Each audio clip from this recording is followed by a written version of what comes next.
अस्सलाम वालेकुम स्टूडेंट्स, उम्मीद है आप लोग खैरियत से होंगे। अल्लाह ताला आप लोगों को खुश रखे। चंद स्टूडेंट्स के पूछने पर मैं ये वीडियो बना रहा हूँ। बहुत अहम वीडियो है स्टूडेंट्स, काफ़ी सारी इंफॉर्मेशन आपको इसमें मिलेगी। तो सबसे पहले मैं आपको ये बता देता हूँ कि जब स्टूडेंट्स मैट्रिक कर लेते हैं, चाहे वो साइंस के हैं या चाहे वो आर्ट्स के हैं, उसके बाद ज़्यादातर स्टूडेंट्स को, सबको नहीं, ज़्यादातर स्टूडेंट्स को ये प्रॉब्लम होती है कि कौन सा सब्जेक्ट सिलेक्ट किया जाए, कौन से फील्ड को सिलेक्ट किया जाए जिसमें स्कोप भी हो और आगे जॉब भी आसानी से मिल जाए। तो मैं सारी डिटेल आपको बता देता हूं, साथ में जिनके स्कोप्स आजकल चल रहे हैं वो भी आपको बताता चलूंगा। तो एंड तक जुड़े रहिए, बहुत ही अहम वीडियो है, खासतौर पे स्टूडेंट्स के लिए और दूसरे लोगों के लिए भी अहम है जो कि इस फील्ड में हैं। तो चलिए शुरू करते हैं। सबसे पहले बात करते हैं, जब मैट्रिक आप कर लेते हैं तो उसके बाद फिर आपके पास बहुत सारी फील्ड्स आ जाती हैं। मैं सबसे पहले साइंस के स्टूडेंट्स के लिए बात कर रहा हूं। वो स्टूडेंट्स जिन्होंने मैट्रिक साइंस के सब्जेक्ट्स में की है, पहले उनके बारे में बात करने लगा हूं, तवज्जो कीजिए। अब जो साइंस के स्टूडेंट्स हैं उनके लिए आगे जो एफएससी में जो वो जाना चाहते हैं उसके लिए आगे तीन फील्ड्स हैं। एक एफएससी मेडिकल है, दूसरा एफएससी नॉन मेडिकल। आमतौर पे एफएससी मेडिकल और नॉन मेडिकल में सिवाय एक सब्जेक्ट में कोई ज्यादा फर्क नहीं है, जबकि आगे जाके इनकी फील्ड्स बिल्कुल अलग हो जाती है। जबकि तीसरा साइंस वालों के लिए जो फील्ड है तीसरी, वो है आईसीएस। अब एफएससी मेडिकल जो कि एब्रिविएशन यानी फैकल्टी ऑफ साइंसेज, कुछ लोग एफएससी को फंडामेंटल ऑफ साइंसेज भी कहते हैं, जो कि बिल्कुल गलत है। एफएससी जो एब्रिविएशन है वो है फैकल्टी ऑफ साइंसेज का। अब अगर एफएससी मेडिकल आप चूज करेंगे तो इसमें जो मेन सब्जेक्ट होगा वो आपके पास बायोलॉजी होगा, उसके साथ केमिस्ट्री, फिजिक्स और दूसरे लाजमी सब्जेक्ट्स आपको पढ़ने पड़ेंगे। लेकिन अगर आप एफएससी नॉन मेडिकल में जाएंगे तो उसमें आपके लिए मैथमेटिक्स, अगर आपकी मैथ अच्छी है, मैट्रिक में अच्छी थी, तो आप मैथ चूज कर सकते हैं। इसमें आपको बायोलॉजी नहीं पढ़नी पड़ती। बायोलॉजी के अलावा मैथ के साथ दूसरे बाकी सब्जेक्ट्स आमतौर पे सेम होते हैं। तो अब जो तीसरी फील्ड आप चूज कर सकते हैं आगे जाके वो है आईसीएस। जी हाँ, आईसीएस ये जो एब्रिविएशन है, इंटरमीडिएट ऑफ कंप्यूटर साइंसेज। इसके लफ्ज से जाहिर है कि इसमें जो मेन सब्जेक्ट होगा वो कंप्यूटर होगा और इसके साथ स्टेट भी आप रख सकते हैं और दूसरे सब्जेक्ट्स भी आप रख सकते हैं। तो साइंस वाले जिन्होंने मैट्रिक साइंसेज में की है उनके लिए ये तीन फील्ड्स हैं। वो या तो एफएससी मेडिकल में जा सकते हैं या फिर एफएससी नॉन मेडिकल या फिर आईसीएस वो कर सकते हैं। तीनों के स्कोप्स हैं। इन तीनों में जो भी आपको सही लगे, जिस सब्जेक्ट में आप मैट्रिक में एक्सपर्ट थे, कोशिश करें उसी सब्जेक्ट को आप लें, क्योंकि जिस सब्जेक्ट में आपकी एक्सपर्टीज ज़्यादा होगी, जिसके आपको कॉन्सेप्ट्स बहुत ज़्यादा क्लियर हैं, वो अगर चूज़ करेंगे तो उसके लिए आपको बहुत आसानी होगी। सिर्फ मार्क्स सब कुछ नहीं होते, टॉपिक्स जो कॉन्सेप्ट्स होते हैं वो भी क्लियर होने चाहिए, क्योंकि आगे आपके लिए जाके बड़ी आसानियाँ होती हैं जब आप आगे चले जाते हैं एमएससी लेवल तक। तो चलिए शुरू करते हैं। अब मैं बात करता हूँ आर्ट्स वालों के लिए। वो स्टूडेंट्स जिनकी मैट्रिकुलेशन आर्ट्स में है, इसमें भी आपको जो फील्ड्स मिलती हैं, एक है एफए, ठीक है। अब एफए फैकल्टी ऑफ आर्ट्स यानी कि आर्ट्स, एफए, इसमें सबसे पहले एफए यानी कि एफए में वो सारे सब्जेक्ट्स आप पढ़ सकते हैं जो कि आर्ट्स से रिलेटेड हैं। ये सारे सब्जेक्ट आप इसमें चूज कर सकते हैं। दूसरे नंबर पर आईकॉम, जिसे आई कॉमर्स भी कहते हैं, यानी कि इंटरमीडिएट ऑफ कॉमर्स। इसमें जो मेन सब्जेक्ट आपके पास होगा वो कॉमर्स होगा। फाइनेंस, बैंकिंग में अगर आप जाना चाहते हैं तो आप आई कॉम या आई कॉमर्स आप कर सकते हैं। आर्ट्स वालों के लिए ये दूसरी फील्ड है। अब आर्ट्स वालों के लिए तीसरी जो फील्ड है, आर्ट्स वाले आईसीएस भी कर सकते हैं। जैसा कि मैं आपको अर्ज कर चुका हूं कि साइंस वाले भी आईसीएस कर सकते हैं, आर्ट्स वाले भी आईसीएस कर सकते हैं, क्योंकि इसमें जो मेन सब्जेक्ट है वो कंप्यूटर है। अगर आप में से कोई कंप्यूटर में इंटरेस्टेड है और जिसने मैट्रिक में स्टैट यानी कि स्टैटिस्टिक्स पढ़ी हो, तो इसमें आईसीएस में आप कंप्यूटर के साथ स्टैटिस्टिक्स स्टडी करके आप आईसीएस कर सकते हैं, आर्ट्स वाले। अब चौथी जो फील्ड है आर्ट्स वालों के लिए, चार फील्ड्स हैं, अहम फील्ड्स आर्ट्स वालों के लिए। चौथी जो है वो है ACCA, यानी कि Association of Chartered Certified accountants.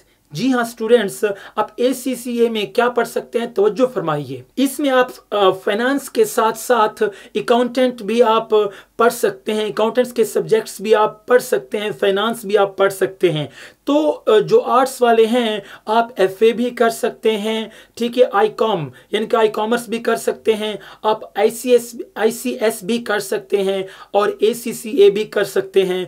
इसमें जो मैं अपने तौर पे अगर आपको बताता चलूँ, वैसे तो चारों अहम है, लेकिन ICS कंप्यूटर साइंस इसका कुछ ज़्यादा ही स्कोप है, क्योंकि आजकल कंप्यूटर का दौर है, कंप्यूटर साइंस की डिमांड बहुत ज़्यादा है बनिस्बत FA या दूसरे सब्जेक्ट्स को अगर लिया जाए। लेकिन ACC की अगर बात करें, अकाउंटेंट या फाइनेंस में अगर आप जाना चाहें, इसका भी स्कोप बहुत ज़्यादा है। आप इसमें से जिसमें भी इंटरेस्टेड हों आप उसको सिलेक्ट कर सकते हैं, चूज़ कर सकते हैं। अब आगे बात करते हैं, बहुत सारे स्टूडेंट्स ऐसे होते हैं हमारे पाकिस्तान में जिनको मतलब वो फीस पे नहीं कर पाते, FA या FSC के लिए काफ़ी ज़्यादा फीस होती है कॉलेजेस में, ठीक है। तो वो इस चीज़ से बचने के लिए वो डिप्लोमे की तरफ रुख करते हैं। वो शायद समझते हैं कि डिप्लोमा शायद बहुत आसान है, लेकिन डिप्लोमा जिस नज़र से देखा जाता है हमारे मुआशरे में कि भाई चलो अब FSC नहीं कर सकते या FA नहीं कर सकते, चलो डिप्लोमा कर लो। हालांकि इसकी भी बहुत ज़्यादा डिमांड है। अगर आपके अच्छे मार्क्स हैं,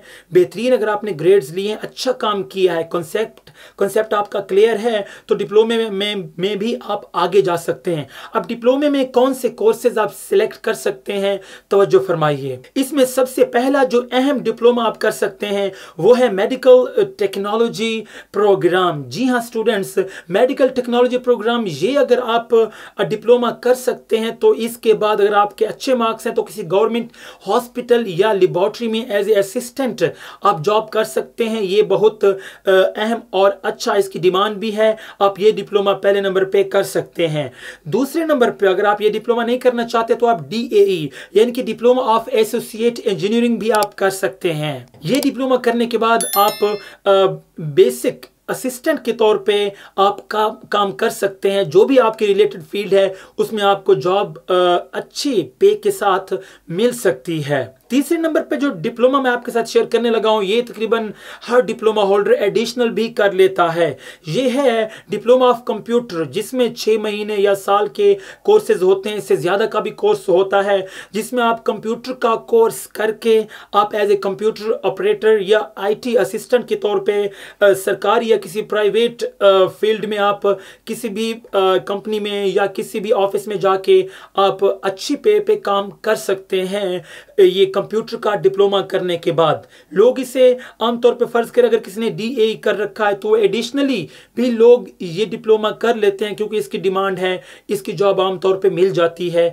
ये भी आपको वैसे भी आजकल कंप्यूटर इतना आम हो चुका है, लोग इसमें ज़्यादा इंटरेस्टेड हैं। ये डिप्लोमा आप एडिशनली भी कर सकते हैं, इसकी बहुत ज़्यादा डिमांड है। अब चौथे नंबर पे जो मैं बात करने लगा हूँ वो है टेक्निकल ट्रेनिंग प्रोग्राम्स। जैसा कि आप जानते हैं कि गवर्नमेंट ने हर शहर में टेक्निकल ट्रेनिंग और वोकल ट्रेनिंग के इदारे खोल रखे हैं, जिसमें कुछ खास स्किल्स, पार्टिकुलर स्किल्स सिखाई जाती हैं। ये सीखने के बाद अच्छी जॉब ले सकते हैं आप। तो ये सारी फील्ड्स जो मैंने आपको बताई हैं, मैट्रिक के बाद साइंस वालों के लिए मैं फिर से रिपीट कर देता हूँ, साइंस वाले FSC medical, FSC non medical या फिर ICS कर सकते हैं, जबकि आर्ट्स वाले FA या ICOM या ICS या फिर ACCA कर सकते हैं, या फिर आप लोग डिप्लोमा भी कर सकते हैं। 4 डिप्लोमे मैंने आपको अहम बताए हैं।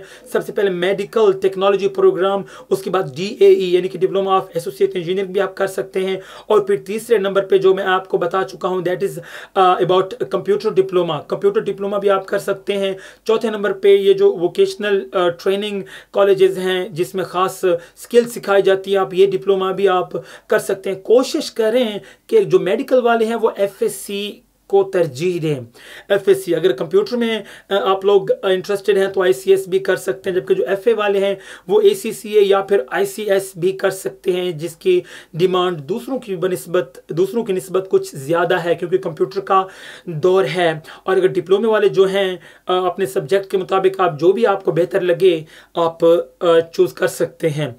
मैं आपसे रिक्वेस्ट करता हूँ, आपके जो भी टीचर्स रहे हैं मैट्रिक लेवल पे आमतौर पे क्लास में अगर 10-12 टीचर है तो उसमें से 2-3 टीचर्स ऐसे होते हैं जिनके साथ आपकी उनसीयत या फिर कुर्बत ज़्यादा होती है, जो कि स्टूडेंट्स को लगता है कि भाई ये हमारे साथ कुछ ज़्यादा मुखलिस हैं। आप उनसे भी लाजमी डिस्कस कीजिए और फिर अपने पेरेंट्स से भी लाजमी डिस्कस कीजिए, लेकिन सिलेक्ट वही करें जिसकी आपको समझ आ जाए। और एंड पे मैं एक अहम पॉइंट आपके साथ शेयर करना चाहूँगा, आप चाहे किसी फील्ड में जाएं, आर्ट्स है, साइंस है या किसी डिप्लोमा फील्ड में आप चले जाएं, याद रखिए मेहनत शर्त है। इन सारी फील्ड्स में आपको आपके पास ग्रेड्स अगर अच्छे नहीं होंगे, आपके कंसेप्ट्स अगर क्लियर नहीं होंगे, तो आगे आप जाके ये तो आप पास कर लेंगे, आगे जाके जब जॉब के लिए आप जाएंगे तो इंटरव्यू में आप मार खा जाएंगे। इंटरव्यू में जो कंसेप्चुअल जो क्वेश्चंस या एमसीक्यूज या जो भी वहाँ पे सवाल पूछे जाते हैं वहाँ पे, ठीक है, तो वहाँ पे बंदा जाके फंस जाता है अगर आपके कंसेप्ट्स क्लियर नहीं होंगे। यही बेस है, यही एफए एफएससी यही आपकी बेस है। इसी को वैसे तो मैट्रिक का भी काफ़ी किरदार है, लेकिन मैट्रिक के बाद स्टूडेंट्स एफएससी में जब आते हैं तो बहुत ज़रा सीरियस हो जाते हैं कि भाई अब ये प्रैक्टिकल लाइफ में तकरीबन पहुंच चुके हैं, तो इसमें आपको बहुत मेहनत करनी है। अगर आप मेहनत नहीं करेंगे मार्क्स तो आप ले लेंगे, लेकिन आगे जॉब के इंटरव्यू में जाके आप मार खा जाएंगे। काफ़ी सारे स्टूडेंट्स इसी वजह से मार खा जाते हैं जिनको आगे जॉब नहीं मिलती। ये तभी होगा जब आप अपने सब्जेक्ट्स में एक्सपर्ट होंगे, आपके सारे कंसेप्ट्स क्लियर होंगे, और ये तभी होगा जब आप अपने इंटरेस्ट के सब्जेक्ट्स उठाएंगे जो कि आपको आसान लगे। ठीक है, तो आपसे गुजारिश है कि सोच समझ कर फैसला कीजिए और उसी पर डट जाइए। कुछ स्टूडेंट्स ये पूछ रहे थे सर एफएससी मुश्किल है, मैं ये नहीं करता, ये मुश्किल है। भाई अगर आप मुश्किल चीज़ से भागते हैं तो फिर आप कभी भी आगे नहीं जा सकते। कुछ भी आसान नहीं होता, आप किसी भी फील्ड में जाएं, लेकिन याद रखिए जब जब आप मुश्किल सब्जेक्ट से भागेंगे आपके लिए आपकी आदत बन जाएगी हर मुश्किल चीज़ से भागना। तो आपसे गुजारिश है आप ये देखिए कि किस सब्जेक्ट की इंपॉर्टेंस ज़्यादा है और कौन से सब्जेक्ट में आपको इंटरेस्ट है, ना कि ये देखें भाई कितना मुश्किल है या इंग्लिश में है। तो अगर आप मेहनत करेंगे आपके लिए कुछ भी मसला नहीं है। आपके ज़हन में कोई क्वेश्चन है तो नीचे कमेंट बॉक्स में आप पूछ सकते हैं। Thank you very much. अल्लाह हाफिज़।